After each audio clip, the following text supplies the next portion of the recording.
Hi everyone, this is Dave from Geekanoids and this is my review of the Sigma DP1x digital camera. Now I've already had the camera out of the box, you can see it just to the side here. I'm going to give you a closer look at the DP1x in a little while. I just also want to show you what else you get inside the box.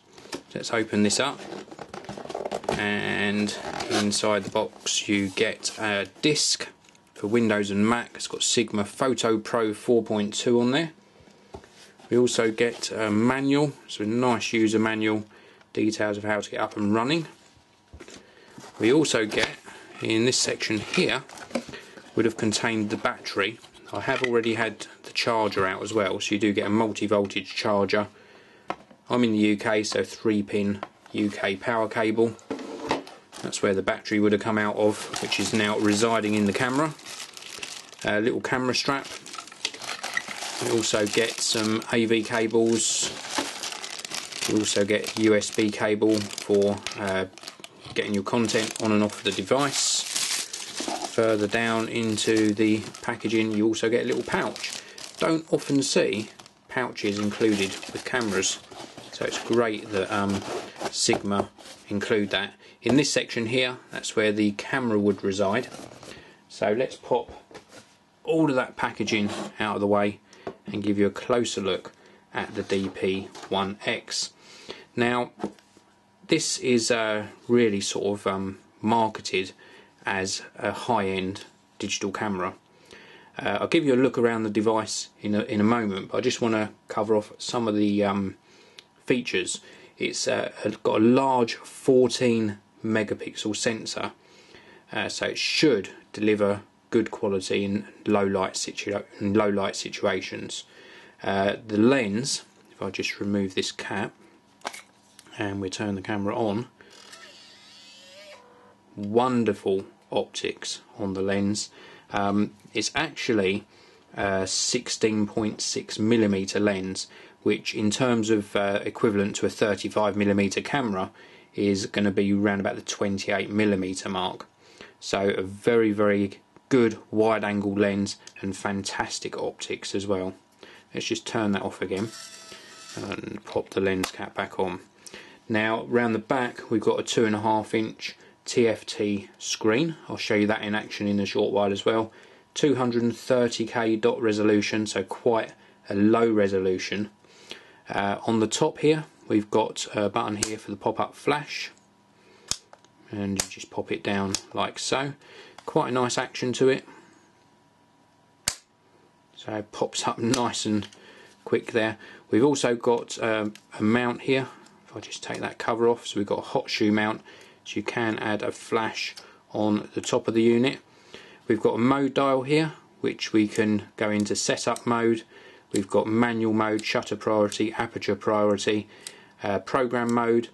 We've also got video mode and also sound recording mode. This is the shutter button, half press to focus, full press to take the photo. We've got an AEL lock button here with a trash can above it, so it doubles as a delete tool when you're in play mode.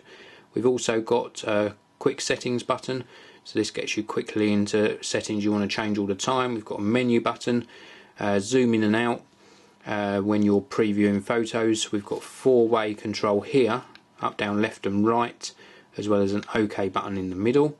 We've also got playback button. Now we've got little places here to attach the strap. We've got a little cover.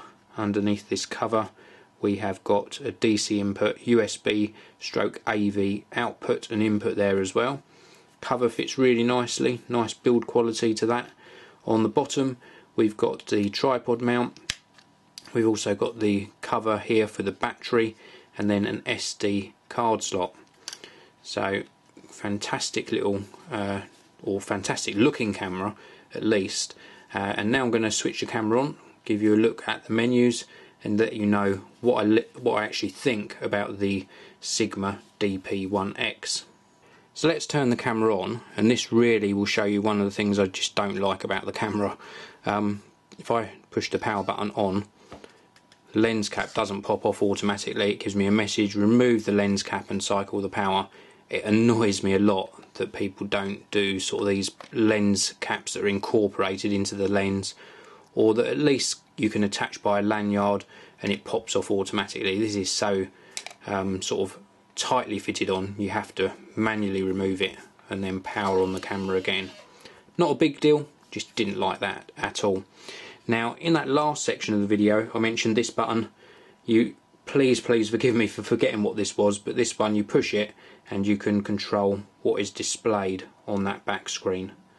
So simple button just to cycle round the amount of information you're going to get on the back screen there.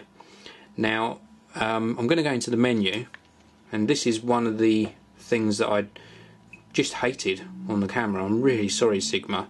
It's a nice clear menu, it's nicely laid out, and the screen resolution is low, but it still is more than readable, and you can change things like white balance, ISO sensitivity, flash mode, let's just skip through these, image size, quality, drive mode, interval timer, nice feature, like that a lot, colour mode, image with sound, colour space, picture settings, preview time, grid display, so you can overlay a grid on the display, auto rotate, AEL button settings, that's going to affect what this button up here does, and the list goes on. So it's good. We've got some white balance settings as well there, so we're back up to the top, so it sort of cycles round, so it continually goes round, you don't have to go all the way back up to the top. So plenty of settings you can change. If I hit that menu button and then hit the QS button, this gives you quick access to things like flash, auto, white balance, etc. So that gives you some sort of quick access to changing the various settings. You can see me cycling through different settings there, and there's little dots on the display which show you when you've cycled all the way round to the one you were originally on, and ISO settings all the way back round to auto. So good. I like the quick settings button more than I do the menus actually. At least this gives you sort of quick access to things you're going to want to change most of the time. Now you can push it again, it goes to another quick settings menu, and you can push it again, go back to that original one. So you've got two like quick settings menus. So I like that a lot. Let's push the menu button a couple of times and go back to this main view. This is what you're going to use for lining up your photos. One of the things I don't like about the camera, low resolution screen, don't like it at all. The other thing I didn't like, and I don't know if I can show you this on camera, but if I half push to focus, and we'll try that again, and it just is so slow. There we go, it's focused on. Very slow focus, slow to react, slow to give me any feedback. Didn't like it at all. But what I do like are the results. So if you can forgive the failings of the sort of sluggishness of the camera and that menu system, the actual results of the photos, I've got some here that I took in my normal spot for testing cameras, very good. Colour rendition is great, the colour depth, the detail, the amount of noise at higher ISO settings, all extremely good. I just can't fault the image quality. So the lens is really the big winner in this case. The optics are superb.